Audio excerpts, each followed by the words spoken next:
Welcome guys. तो आज हम बात करने वाले हैं जुजुत्सु काइसन के चैप्टर 223 के बारे में, जिसकी शुरुआत होती है गोजो और इचिजी से, जो सुबुया में होते हैं। और गोजो कहता है काफी समय हो गया है यहाँ आए हुए। देन इचिजी उससे पूछता है कैसा एक्सपीरियंस था तुम्हारा प्रिजन रेल में। गोजो कहता है कि इस तरह की जब तुम काम में बहुत बिजी हो और एक हफ्ता बीत गया हो और तुम इस एक्सपीरियंस को दोबारा फील नहीं करना चाहोगे। इचिजी कहता है मैं तुम्हारे कहने का मतलब समझ गया, साउंड्स टेरेबल। फिर गोजो कहता है B5 लेवल के लोगों को क्या हुआ। इचिजी बताता है कि शिबुया इंसिडेंट के बाद कर्स स्पिरिट रिलीज हो गई थी और जो नॉन सॉर्सरर्स थे उनका शिबुया के आसपास सरवाइव करना मुश्किल हो गया था। गोजो कहता है कोई साइड इफेक्ट थे अनलिमिटेड वॉइड के। इचिजी नन, और वो बताता है कि सभी लोग ठीक हो चुके हैं और वो वापस अपनी रेगुलर लाइफ जीने लगे हैं। फिर गोजो कहता है दैट्स ग्रेट, और वो एक बिल्डिंग की रूफ टॉप में पहुंच जाते हैं जहाँ पे उताहिमे और ग्रैम्स होते हैं, गाकुगानजी। फिर नेक्स्ट पेज में उरामे सुकुना से बोलती है बैटल आज 24 दिसंबर के लिए डिसाइड की गई थी, पर जगह और समय हमें नहीं पता।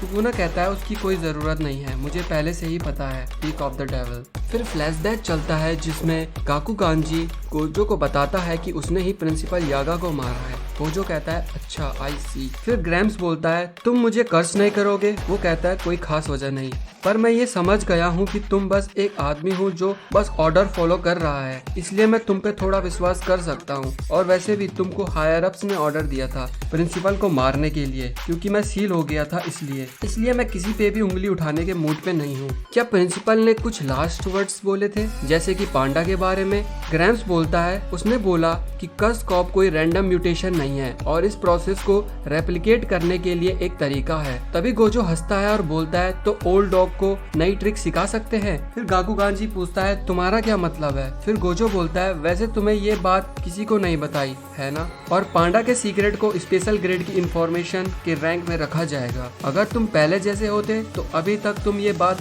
हायर अप्स को बता देते। तुम बदल गए हो ग्रैम्स, मे भी तुमको हेड होना चाहिए था हेडक्वार्टर का। देन हम सभी हायर अप्स को मरा हुआ देखते हैं, या तो उनको गोजो ने मार दिया है या यूता ने। और अब प्रेजेंट टाइम में इचिजी गोजो को बोलता है तुम मुझे अपने साथ क्यों लाए, और वो भी बस बैरियर प्लेस करने के लिए, और मुझसे अच्छे बहुत लोग हैं। फिर गोजो बोलता है सीरियसली तुम्हें नहीं पता, तुम ही बस एक हो जिस पे मैं ट्रस्ट कर सकता हूँ और यही एक रीजन है। तभी इचिजी बैरियर लगाने लगता है और उसके दिमाग में नेगेटिव थॉट आते हैं और सोचता है इवन दुनिया का स्ट्रॉन्गेस्ट मैन मुझ पे भरोसा करता है और मैं उसे कभी भी निराश नहीं करूंगा, चाहे मेरी जान ही क्यों ना चली जाए।